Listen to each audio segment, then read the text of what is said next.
नमस्कार। देवरिया की आवाज रेडियो केसरी से प्रस्तुत है स्थानीय हालचाल। पहले मुख्य हालचाल। सफाई कर्मचारियों ने किया हड़ताल। लिपिक पर लगा लाखों रुपए गबन का आरोप। नौनिहालों ने आयोजित किया कैरियर मेला। नौकरी के नाम पर 64 लाख से अधिक की हुई ठगी। महिलाओं की हत्या का पर्दाफाश बना पुलिस के लिए चुनौती। स्थानीय हालचाल के इस अंक के साथ मैं निकेत मिश्र। अब हालचाल विस्तार से। गौरी बाजार में सफाई कर्मियों ने हड़ताल किया। इस दौरान कूड़ा भी नहीं उठा, जिससे गंदगी का अंबार दिखाई दिया।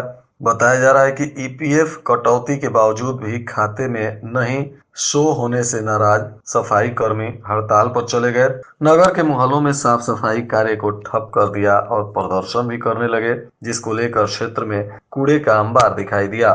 गौरी बाजार के संविदा सफाई कर्मियों का आरोप है कि मानदेय से ईपीएफ की कटौती उनके खाते में करीब 2 साल से शो नहीं हो रहा है। शो नहीं होने पर सफाई कर्मियों ने कटौती को खाते में वापस करने की मांग किया।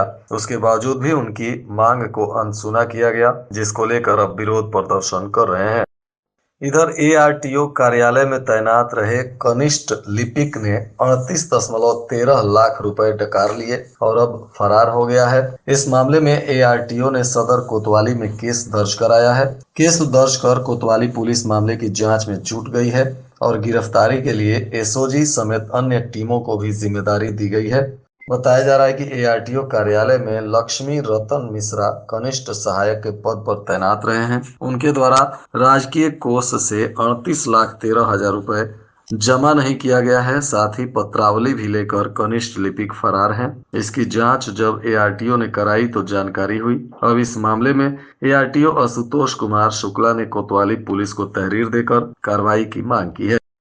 रामपुर कारखाना के पीएम श्री प्राथमिक विद्यालय करमहा में नौनिहालों ने कैरियर मेला का आयोजन किया। बच्चों ने बने विभिन्न मॉडल के जरिए अपने रुझानों का प्रदर्शन किया। प्रधानाध्यापक मोहम्मद यासिर की देखरेख में 5वीं के बच्चों ने सोलर सिस्टम और चंद्रयान का मॉडल बनाया। मेले में बच्चों ने वेस्ट मटेरियल से विभिन्न तरह के क्राफ्ट और मॉडल बनाकर लोगों को जागरूक किया। खंड शिक्षा अधिकारी उपेंद्र कुमार भारती ने बच्चों के बने मॉडल का निरीक्षण किया। भारती ने कहा कि सरकार के मंशा के अनुरूप शिक्षा दी जा रही है। इस दौरान प्रधानाध्यापक सहित तमाम शिक्षक गण मौजूद रहे। क्षेत्र के अलग अलग गांव के 11 युवाओं को नौकरी दिलाने का झांसा देकर एक जालसाज ने 64,40,000 रुपए ठग लिए। जालसाज ने बेरोजगार युवाओं को टीएसआर और एसएससी जीडी तथा कांस्टेबल के पद पर नौकरी दिलाने के नाम पर रुपए लिए थे। अब पीड़ितों ने तहरीर देकर कार्रवाई की मांग की है। बताया जा रहा है कि पथरदेवा के संतोष प्रजापति पुत्र केशव प्रजापति और धर्मागत पट्टी के प्रवीण चौहान पुत्र संतु चौहान ने तहरीर देकर आरोप लगाया है कि उनसे रुपयों की ठगी हुई है। पुलिस अब इस मामले की तफ्तीश कर रही है। हाल ही के दिनों में अधिकांश घटनाओं को लेकर पुलिस पर्दाफाश करने में सफलता तो पा ली, परंतु 2 महिलाओं की हत्या को लेकर पुलिस के लिए पर्दाफाश करना चुनौती बन गया है। एसओजी समेत अन्य टीमें भी लगी हैं, लेकिन कोई सुराग हाथ नहीं लग रहा है। जिम्मेदार अधिकारी जल्द ही घटनाओं का पर्दाफाश कर देने का दावा भी कर रहे हैं। बताया जा रहा है कि लार के कोयरी टोला निवासी घनश्याम गुप्ता की पत्नी चंद्रावती देवी की 13 नवंबर 2024 को घर में ही हत्या कर दी गई थी। लाखों का सामान बदमाश लूट लिए थे। इस मामले में केस दर्ज हुआ है, परंतु अब तक इसका उद्भेदन नहीं हो सका। इधर 26 दिसंबर को भाटपार रानी के पकड़ी बाबू के समीप अधजला महिला का शव भी पुलिस ने बरामद किया था। इसमें भी एसओजी की टीम लगी है, परंतु अब तक इसका भी पर्दाफाश नहीं हो सका है। महीनों पूर्व मोबाइल गुम हो गए थे। लोग पुलिस के पास शिकायत दर्ज कराएं और भूल गए, लेकिन पुलिस उनके मोबाइलों को ढूंढने में सफल हो गई है। सदर कोतवाली समेत जनपद के विभिन्न थानों से गायब मोबाइलों को सर्विलांस की मदद से पुलिस ने बरामद किया है। सोमवार को पुलिस लाइन के प्रेक्षागृह में लोगों का मुंह मीठा कराते हुए पुलिस ने इन्हें मोबाइल सौंपा, जिसके बाद सभी लोगों ने पुलिस का धन्यवाद ज्ञापित किया।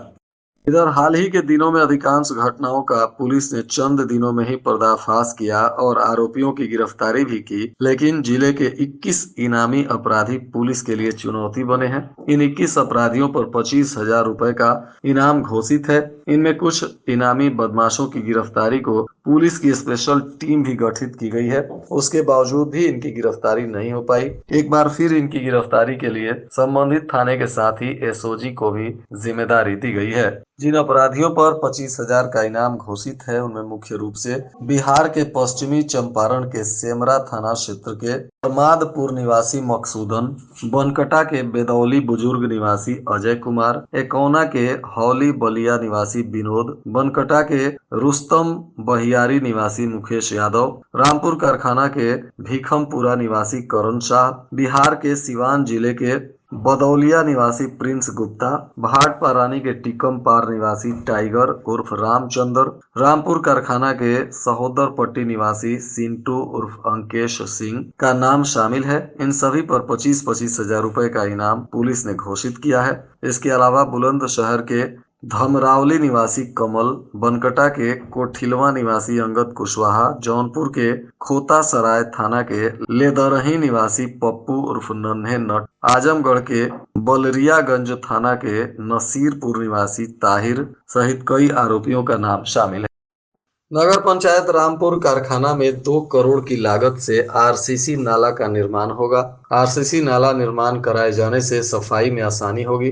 विधायक के प्रस्ताव पर स्वीकृत नाला निर्माण से 5 नालों का कायाकल्प हो जाएगा। कस्बे के शिव मंदिर, नोनिया टोली और अंबेडकर वार्ड में लगभग 10 से 12 वर्ष पहले बनाए गए नाली का कायाकल्प हो जाएगा। क्षेत्रीय विधायक सुरेंद्र चौरसिया के प्रस्ताव पर शासन ने कस्बे के 5 नालों का कायाकल्प करने के लिए स्वीकृति दी है। 2 करोड़ की लागत से बनने वाले इन 5 नालों के लिए प्रथम किस्त का धन भी अवमुक्त हो चुका है। ईंट से बने इन नालों की सफाई 10 वर्षों से नहीं हो रही थी। चूहों ने आसपास से मिट्टी गिराकर नाले को पूरी तरह से चौक कर दिया था, जिसके वजह से क्षेत्र के लोगों को भारी परेशानी हो रही थी।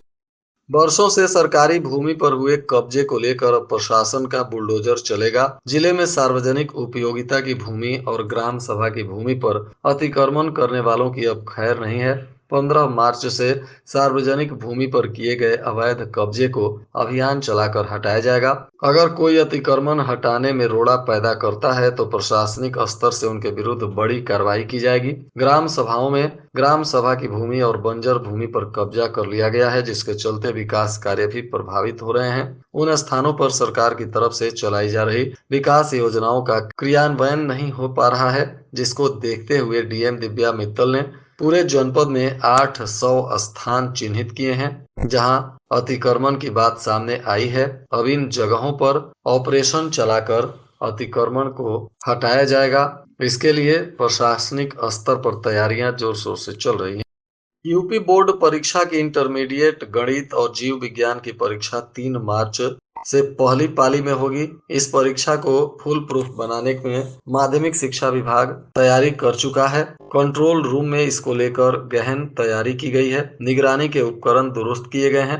कर्मचारी परीक्षा केंद्रों की पल पल की खबर लेंगे। बोर्ड परीक्षा को लेकर जिला विद्यालय निरीक्षक शिव नारायण सिंह खासे सतर्क दिखाई दे रहे हैं। वह अपनी टीम के साथ कंट्रोल रूम से लेकर परीक्षा केंद्रों तक कड़ी निगाह बनाए हुए हैं।